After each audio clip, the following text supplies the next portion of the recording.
আসসালামু আলাইকুম বন্ধুগণ। আমি শখের কৃষক চ্যানেলের পক্ষ থেকে আপনাদের সকলকে জানাই স্বাগতম।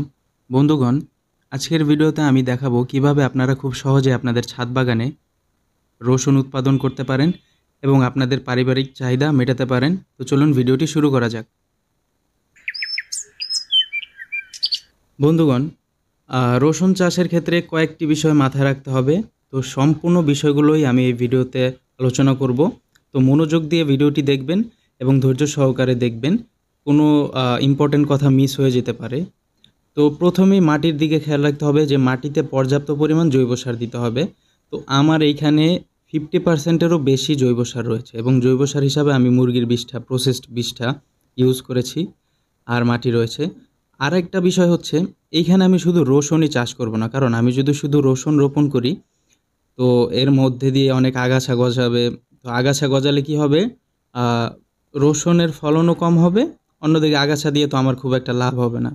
তো এইভাবে মাটিটাকে প্রস্তুত করে নিয়ে আমি এখানে রসুনের কোয়াগুলো রোপণ করে দিয়েছি। সেই ভিডিওটি আমি দেখাতে পারিনি, তবে শুধু রসুনের কোয়াগুলো, যে ছোট ছোট কোয়াগুলো আছে, শুধু কোয়াগুলোই রোপণ করেছে এবং প্রায় 8 থেকে 10 দিনের মধ্যেই মোটামুটি এইভাবে গজিয়ে গিয়েছে এবং পানি খুব একটা বেশি দিতে হয় না, একদিন পর পর দিলেই যথেষ্ট। আর যদি গরমের সিজন হয়, মানে পানি বেশি শুকিয়ে যায়, তাহলে কিন্তু পানি দিতে হবে। এবং আরেকটি বিষয় হচ্ছে, আমি এইখানে সাথী ফসল হিসাবে বেশ কয়েকটা ফসল নিব। প্রথমে আমি ধনিয়া রোপণ করেছি, যেহেতু আগাছা উঠলে আমার লস হতো। তো আগাছার বদলে আমি কি করলাম, এখানে ধনিয়ার বীজ দিয়ে দিয়েছি, যে রসুনের সাথে সাথে ধনিয়াও বড় হবে এবং আমি ধনিয়াটা কেটে ফেলবো। ধনিয়ার পরে আমি আরেকটা সাথী ফসল করব, এভাবে নানান সাথী ফসল করতে থাকবো। এই সাথী ফসল সম্পর্কে আমার খুব একটা আইডিয়া ছিল না এবং আমি জানতামও না যে সাথী ফসল এইভাবে করা যায়। তো রসুনের সাথে ধনিয়ার আলহামদুলিল্লাহ বেশ ভালোই ফলন পেয়েছি। আমার বাবা এই ধনিয়াগুলো তুলছে এখন।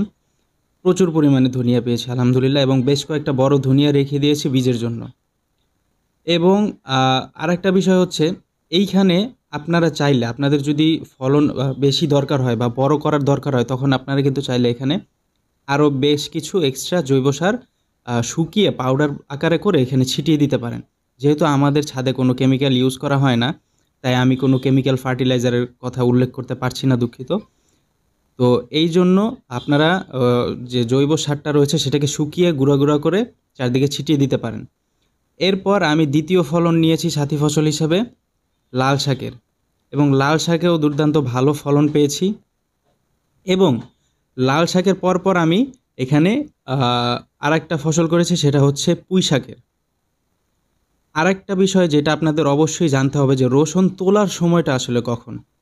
আমি একজনের কাছ থেকে এই তথ্যটা পেয়েছি যে রসুনের যখন 10টা পাতা হয়ে যায়, টোটাল একদম নিচ থেকে শুরু করে উপর পর্যন্ত, যখন 10টা পাতা হয়ে যাবে ম্যাচিউর, পেকে পড়ে গেলে ওইটা সহ কাউন্ট করবেন। তো সেই 10টা পাতা যখন হয়ে যাবে, তখন আপনারা মনে করবেন যে রসুনটা হারভেস্ট করার উপযোগী হয়ে গিয়েছে।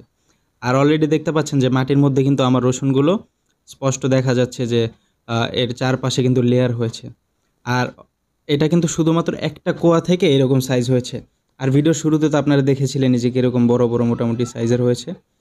তো এই রসুনের যে ডাঁটগুলো, সেগুলো যদি মরে যায়, সেটাই হবে উপযুক্ত সময় আপনার তোলার। আর যদি মরারও বেশ কিছুদিন পরে আপনারা নেন, তাহলে আরেকটা সমস্যা হবে কি, রসুনগুলো কিন্তু অনেক ক্ষেত্রে শুকিয়ে যায়। তো এই বিষয়টা খেয়াল রাখবেন। আর এই যে সম্পূর্ণ প্রসেসে আপনারা একটা বিষয় খেয়াল করেছেন কি না, আগাছা, যে অতিরিক্ত আগাছা আছে, যেমন ঘাস বা বিভিন্ন লতাপাতা, এগুলো কিন্তু খুবই কম ছিল আমার এখানে। এর মূল কারণ হচ্ছে, এখানে আমি বিভিন্ন সাথী ফসল করেছি। যেমন এখন কিন্তু খুব একটা সাথী ফসল নেই, এই কারণে কিন্তু এখানে বেশ কিছু হালকা হালকা আগাছার আক্রমণ ঘটেছে। তবে যেইখানে লাল শাক আছে সেখানে কিন্তু কোনো আগাছা নেই, আবার যেখানে ধনিয়া ছিল সেখানেও কিন্তু কোনো আগাছা ছিল না। তো মোটামুটি হারভেস্টিংয়ের পর্যায়ে চলে এসেছে আমার রসুনগুলো। আর এখান থেকে কি পরিমাণ রসুন পেলাম, এখান থেকে মোটামুটি তিন 3 কেজি প্লাস, আলহামদুলিল্লাহ 3 কেজি প্লাস রসুন পেয়েছি। আর পারিবারিক চাহিদা মেটানোর ব্যাপার হচ্ছে, আপনারা যদি এরকম বেড তৈরি করে রসুন চাষ করতে পারেন।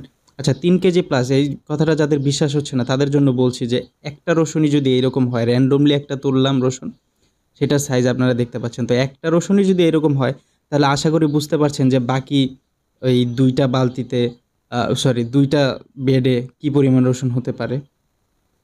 তো আপনাদের ছাদে যদি পর্যাপ্ত জায়গা থাকে এবং আপনারা যদি এরকম বেড তৈরি করতে পারেন, তাহলে আমি আশা করি যে আপনারাও এরকম রসুন খুব সহজেই চাষ করতে পারবেন। আর কিভাবে এই বেড তৈরি করতে হয় সে সম্পর্কে কিন্তু অলরেডি আমি আমার ইউটিউবে একটা ভিডিও দিয়েছি। সেই ভিডিওতে খুবই কম ভিউ আছে। তো আমি চেষ্টা করব ডেসক্রিপশনে লিঙ্কটা দেওয়ার, অথবা আই বাটনে লিঙ্কটা দিয়ে দেওয়ার চেষ্টা করব, আপনারা একটু খেয়াল করবেন। তো সেখান থেকে আপনারা এরকম বেড তৈরি করতে পারবেন, খুবই চিপ একটা রেটে তৈরি করতে পারবেন। তো আশা করি ভিডিওটা আপনাদের কাছে ভালো লেগেছে। তো সকলের জন্য অসংখ্য শুভকামনা রইল। আসসালামু আলাইকুম ওয়া রাহমাতুল্লাহ। চ্যানেলটি সাবস্ক্রাইব করতে ভুলবেন না।